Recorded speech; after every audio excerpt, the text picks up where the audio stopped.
Hello and welcome to Dolan Unfiltered, where we talk off the cuff. I hope you're very well. So Britain has become a global laughingstock, and it's not because of our amazing people, our great institutions, our incredible industry, our remarkable history. No. It's this terrible government that we've elected and this truly horrific Prime Minister in Sir Keir Starmer, who has massively embarrassed himself and the nation in the last 24 hours by going onto the social media site X in a post which is very revealing of his character. So here's how the post reads. Confirmed, ninja swords will be banned by this summer. When we promise action, we take it. Now, this post has been seen 15 million times. It's gone crazy and it's gone global. And the reason why is because it is such an embarrassing thing to say. Just to give you a flavour of how badly it's been received, it's been looked at. Okay, the post has been seen 15 million times, and the number of likes, in other words, people that appreciated or agreed with the post, 12,000. 15 million views, 15 million views, 12,000 likes. They call that death by ratio. It is an embarrassing tweet, although I'm delighted that he put it out because it's a reminder of what this guy is like. So he's very proud of this ninja sword legislation. You can't buy them anymore. Except he knows full well that sadly you can hurt someone or indeed take their life with a butter knife or one of those weird fish knives. Have you ever used a fish knife? I find them a strange shape. I'd rather use a normal one. But any kind of knife is a weapon. And therefore it's deeply disingenuous and deeply dishonest of Starmer to claim that this is what action looks like. It's been badly received around the world. And how about this from a lady called Lindsay Penny, who's a US political commentator? She says, not even an expert in mental gymnastics could comprehend the insanity of this way of thinking. Someone else tweeted, I'm glad to know that ninja swords are the real threat now. Meanwhile, actual criminals are laughing at you. This is peak clown world. But it's classic Starmer, isn't it? I mean, it's lying to the public, okay? To put out that post saying, you can't buy certain knives now, we're taking action. That is not action, okay? Action is against the people that commit these crimes because they can take anything. They can take a block of wood. I mean, are we going to start banning cars? Because we know that cars are often used as a weapon with which to attack people, very sadly. I mean, are they going to come for our spoons at some point? If someone is strong and has a will of intent, then they can injure you. Okay? It's ridiculous. And, so therefore it's just, it's the kind of Starmer that we knew all about. This is the same Starmer who blamed extremists for protesting against the Southport killings. Absolute tragedy that was. People took to the streets and he decided to label everyone that was concerned about what had happened and the circumstances that led up to it as bad people and as extremists. Now, some people broke the law, that's a disgrace, but many were deeply concerned about the way that our society is changing so rapidly and how law and order is collapsing. Starmer pretends that by getting rid of these knives, somehow he's going to make even 0.1% of a difference. Do you think the criminals are at home now going, oh no, we can't buy ninja knives. What are we going to do? We'll have to be very peaceful people for the rest of time and become priests or something, or monks, and live an honourable existence. It's actually scary to think that these are the people in charge. And after the Southport attack, the Home Secretary said that it was a disgrace that this person was able to buy a knife from Amazon, and then the press ran with that nonsense and talked about him as the Amazon killer. He's just a killer, and he could have used anything to commit that evil crime. So it's deeply troubling and hilarious in equal measure to see the Prime Minister posting this. But it's wonderful that there's a bit of accountability and the world can see what we're going through with this guy and how shallow and opportunist he is and how he just likes to posture. Some top military generals accused Starmer of political theatre with his plan to be part of a coalition of the willing in Ukraine. By the way, would you send your kids to die for Sir Keir Starmer? Is that a cause that you could get behind? Not for me. So yeah, this is posturing. It's political theatre. It's what he did during that big global health crisis thing. That's when I fell out with Starmer, was the big 3-year health crisis thing, because he leveraged that for political gain. Because he went round calling emergency press conferences, asking for more damaging measures. He didn't have data that, informed him as, oh, look, here's what the data says, here's what we need in terms of restrictions or measures. It was political opportunism. And the reason why he called for more measures was not because he was worried about saving lives or worried about the big global health crisis thing. It's because it made him look prime ministerial. That is how shallow he is. It's the same as the post I've just read you. The guy is shallow. He's a phony. He's a fake. He's dishonest. He's disingenuous. It's not real. And that was the damage to the country from those measures. We can debate whether they were necessary or not. For me, absolutely not. But we know why he held those press conferences, and we know why he was such a hawk for more economy-destroying, society-destroying measures. He doesn't care. He's got no conscience. I have to be honest with you. I don't think he's a good human being. I really don't. And I don't say that lightly. Okay. I was raised a Roman Catholic. I've got a forgiving nature. I see the good in everyone. But I think that Keir Starmer is a wrong one. I don't think he's a force for good in this world, and certainly not a force for good for the country. And I agree with those military generals who accused him of political theatre with his tough guy. I'm going to send troops, and we're going to be the coalition of that sort of, in inverted commas, leadership. It's terrible. He's done the same posture with net zero. We're going to lead the world in net zero. It's just about his ego and making him look good, ignoring the huge economic impact of net zero. I don't think he cares. He's a multi-millionaire ex-lawyer, and he'll be insulated from the worst excesses of his own policies, such as wrecking the economy. The guy's a fake. He talks about working people and then has the national insurance tax raid on the companies that employ working people. Okay, so if you're a working person and the government attack the company you work for, then the government are attacking you, because that company suddenly has got to find money they don't have. They're going to lay you off, or they're going to delay your pay rise, or you won't get your bonus, or the company that you work for won't invest in the R&D, research and development. They're not going to open that new office they were planning to do.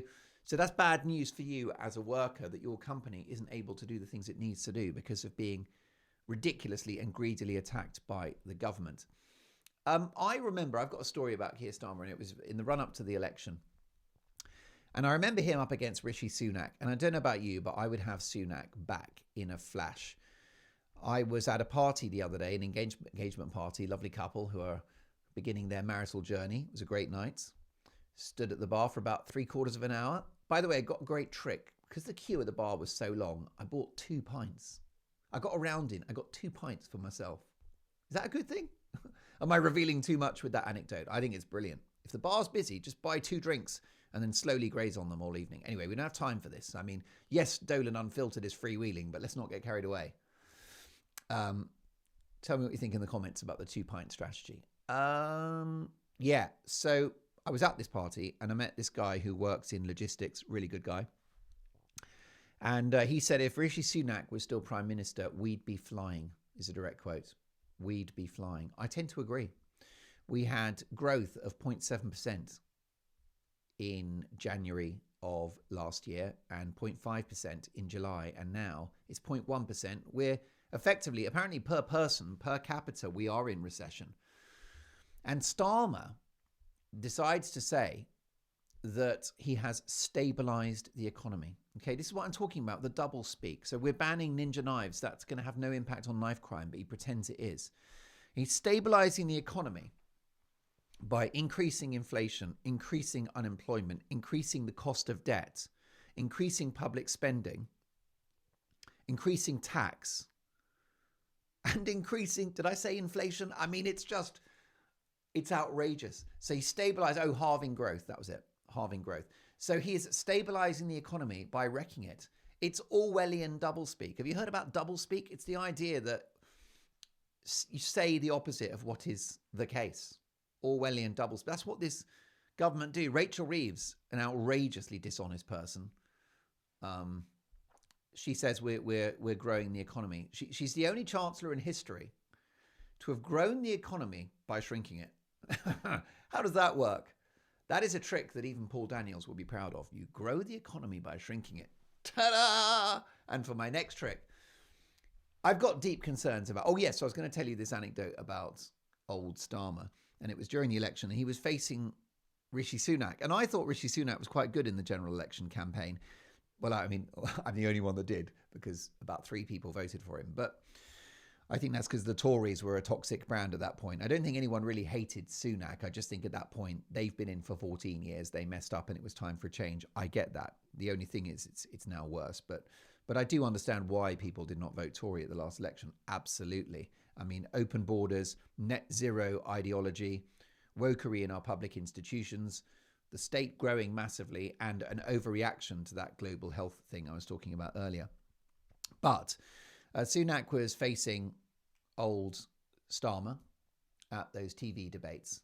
And I thought that Sunak just answered the questions and was interested in the nitty-gritty. And all Starmer wanted to do is do these flowery stories about how his father was a toolmaker. And it was just, my mum worked for the NHS and my father was a toolmaker. He didn't talk about what he was going to do with inflation or unemployment or low growth. It's just my mum worked for the NHS and my father was a toolmaker. It was embarrassing. And on one occasion, I think it was the ITV debate presented by Julie Etchingham, he said it once again because he was a stuck record about my father was a toolmaker, and the whole audience laughed. Now, I am, by trade, a stand-up comedian, as well as a current affairs journalist. I'm a stand-up comedian, okay? And if I can know one thing, I know what real laughter sounds like, okay? I also know what silence sounds like. Been there, got the t-shirt. But I have had the odd laugh here and there. By the way, I'm planning a tour at some point. I'm wondering if you will come. Would you come to a Mark Dolan comedy tour? Very excited about that. It's going to take time and planning and preparation, but I'd love to get on the road. I'd love to meet you and I'd love to entertain you. Anyway, that's a side order. I know what real laughter sounds like. And he said my father was a toolmaker, and everyone just cracked up, and it wasn't just, right-leaning audience members. It was everyone, because any human being could just be amused at his transparent shallowness and the almost Tourette's-like obsession with him saying my father was a toolmaker. By the way, the reason why he said it so much is because the guy's a robot. He's just an AI prime minister. I don't find him real at all. Anyway, so he said my father was a toolmaker. Everyone cracks up. Afterwards, in an interview, he said there was an individual that was laughing about my father and mocking my father. He said that there was a person that was mocking his father. Okay? Now, you might think this is a really small little story. Why does it matter? I think it speaks volumes about his character. First of all, it was not a person. It was not an individual that was laughing. Okay? It was the whole audience. I know the sound of a full audience laugh. It was a full audience laugh. It was a natural reaction. So it was lots of people, not one person. So that's already a lie. So he's twisted reality there. And then he said that this person was mocking his father. They were not mocking his father. No one's got a problem with Starmer Senior having been a toolmaker. It's a very worthy profession. I think if you did a poll of the public and said, is being a toolmaker a worthy and honourable and important profession, I think 100% of people would say, yes, that's a really good thing to do with your life, is to be a toolmaker. I mean, who doesn't love tools, apart from ninja knives? I do hope Keir Starmer's dad didn't churn out any of those, because they've been banned now, and that's going to make all the difference. So he said the individual was mocking his father, and they weren't.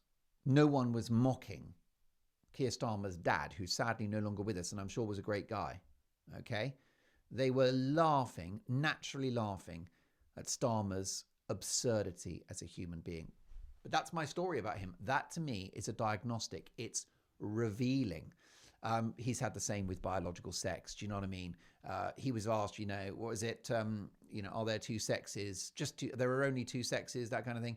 And he's like, that's something you shouldn't say. You shouldn't say that. Only women have a cervix. What do you think of that sentence? He said, you shouldn't say that sentence. Okay. And this is a guy that's, I mean, he knows what a woman is. He's married to one. And his mother worked for the NHS. I don't know if you know that. His father was a toolmaker. So he knows about biology. So that's, you know, if you can't adhere to the fundamentals of science and males and females, well, then I can't help you, you know. And that, by the way, that, you know, we know why. That's, again, a political posture, because he knows that so many people on the left are crazy woke and think that there are 1,000 genders, and you can wake up one morning and decide that I'm no gender at all, and that that's okay, and that that makes any sense. And his treatment of Rosie Duffield, that was a big aspect of his character, okay, that was revealing. This is a so-called gender-critical Labour MP who has the controversial opinion that there are just two sexes, which has got her cancelled, got her death threats from Labour Party supporters. She couldn't go to the Labour Party conference for fear of her own safety, because she thinks that there are two biological sexes, which, if you check a biology textbook, you can confirm that is actually the case.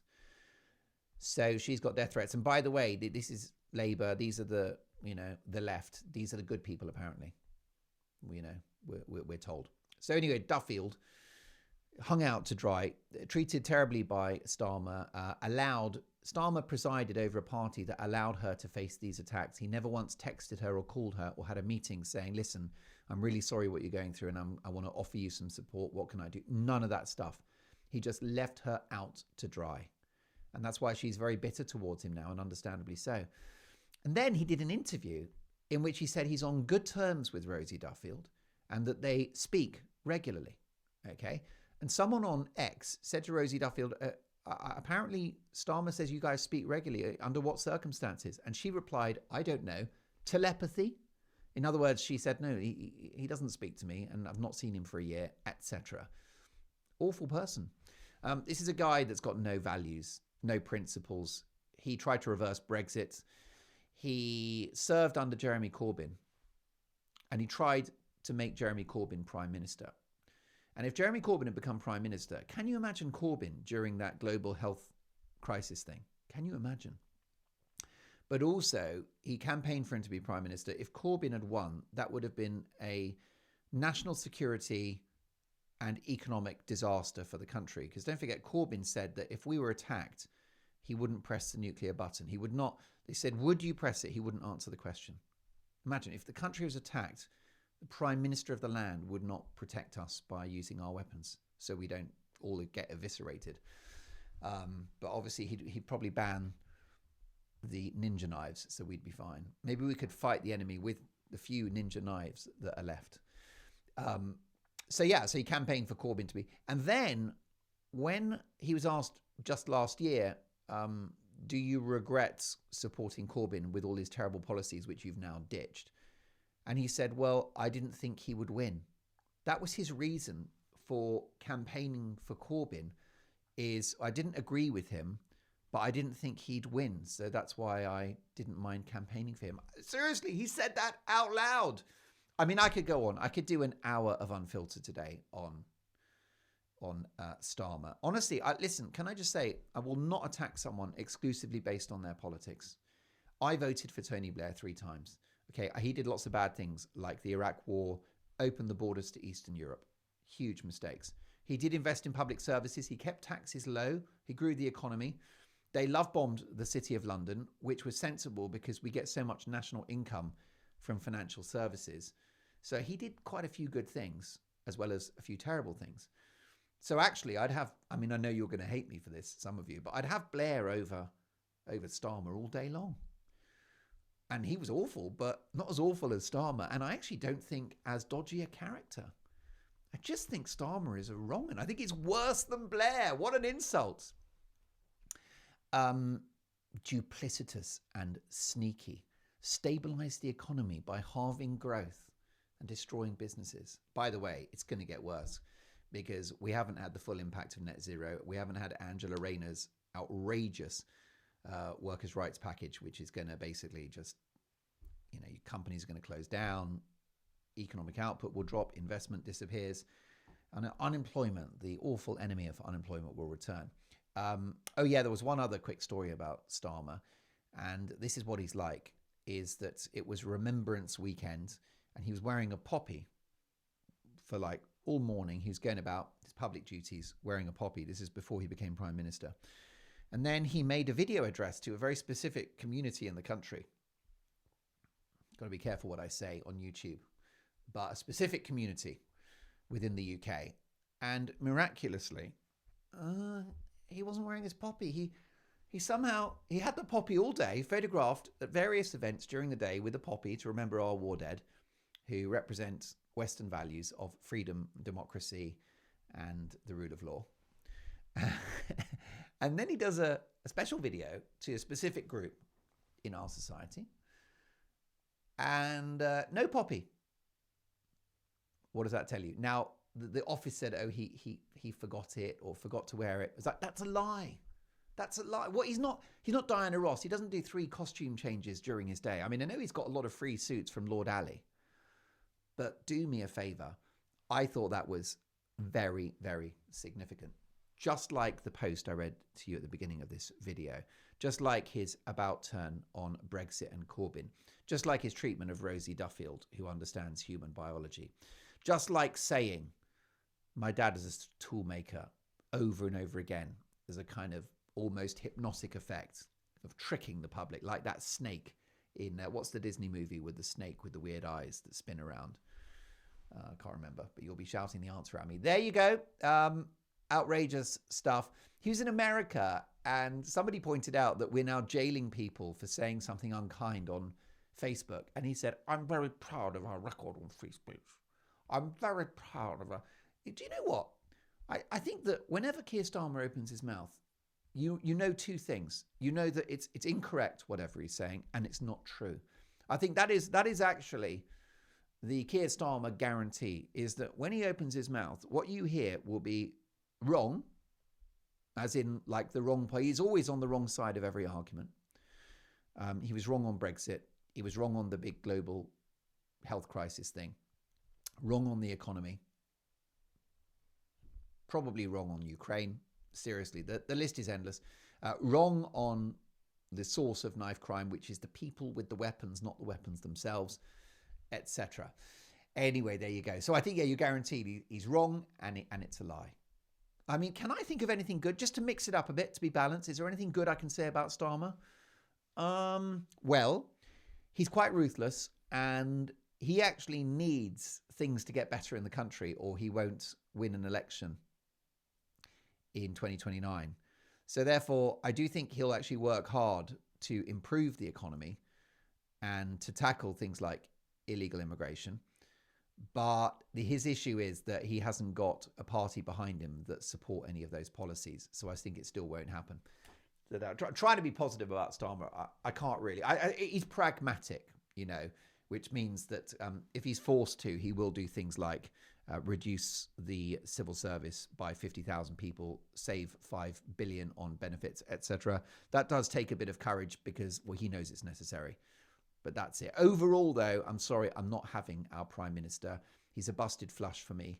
And I'd love to see him go. And I'd like to see him replaced by somebody good in the Labour Party who can maybe have some good policies. And then I'll do a Dolan Unfiltered where I'm quite positive.